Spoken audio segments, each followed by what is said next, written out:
told us Africa was primitive, but they never told us about the empires, the libraries, the universities, the gold cities, the queens, the scientists, the warriors, the inventors. They hid it on purpose. Let me show you the Africa that they don't want you to know about. Peace, family. Welcome to the Quiet Rebirth TV. I'm Tila, and today we're taking a journey into the real Africa. The Africa they erased from history books. If you're ready to awaken, remember, and rebirth, let's get into it. Part 1, why they hid Africa's real history.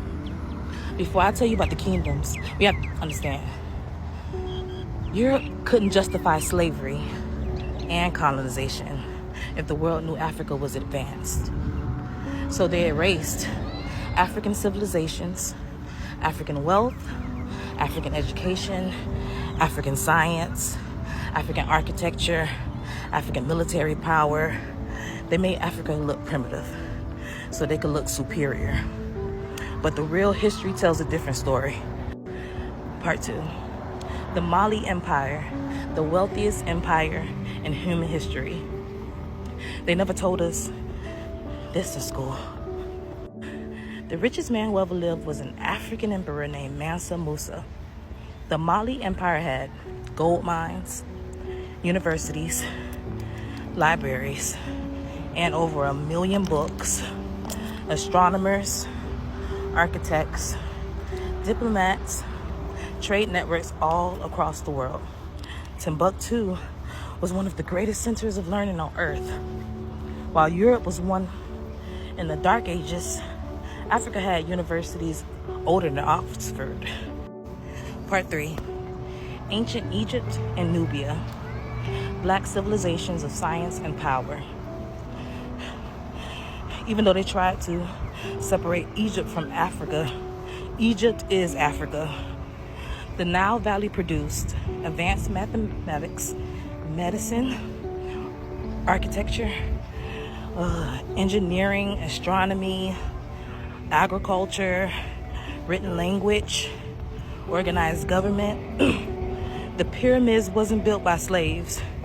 They were built by skilled African engineers who understood mathematics, geometry, and cosmic alignment.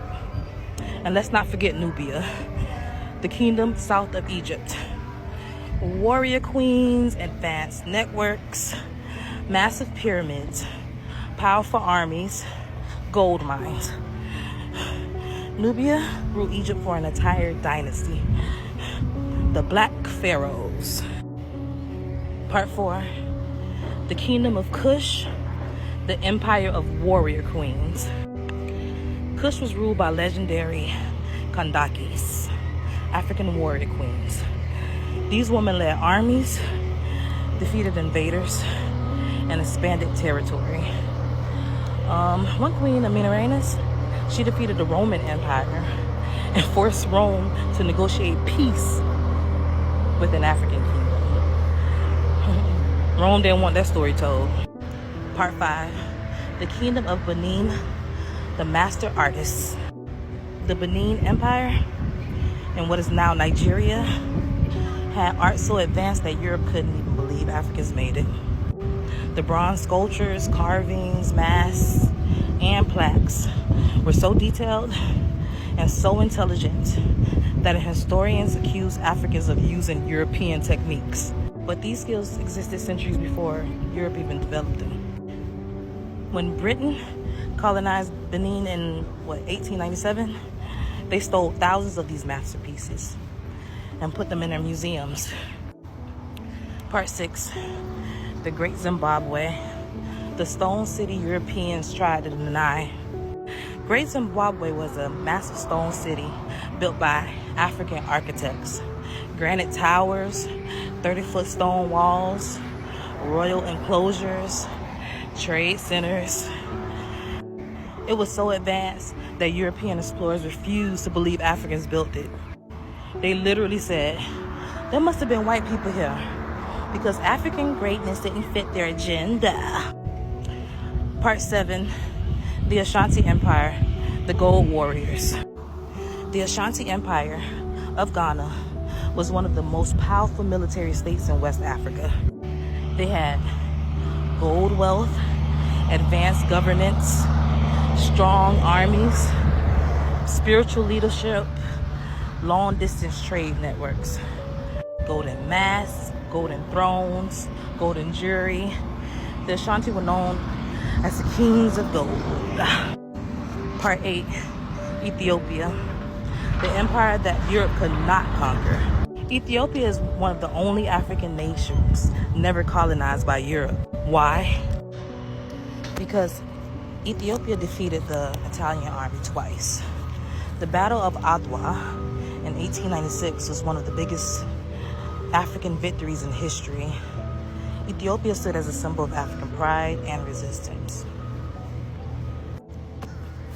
Part 9, the Congolese kingdoms, advanced societies before colonization. Before Belgium destroyed the Congo, it had kingdoms with complex government, advanced metallurgy, powerful trade routes, textile industries, copper, iron, and bronze work, spiritual institutions. The Congo region was rich in culture and technology long before colonizers arrived.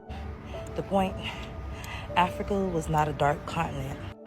Africa was a center of knowledge, a center of wealth, a center of science, a center of engineering, a center of medicine, a center of spirituality, a center of global civilization. This is why they erased the truth. Family, the story of Africa is not a story of weakness. It's a story of brilliance. Our ancestors built empires. They shaped the world. And as we remember who we are, we reclaim our power.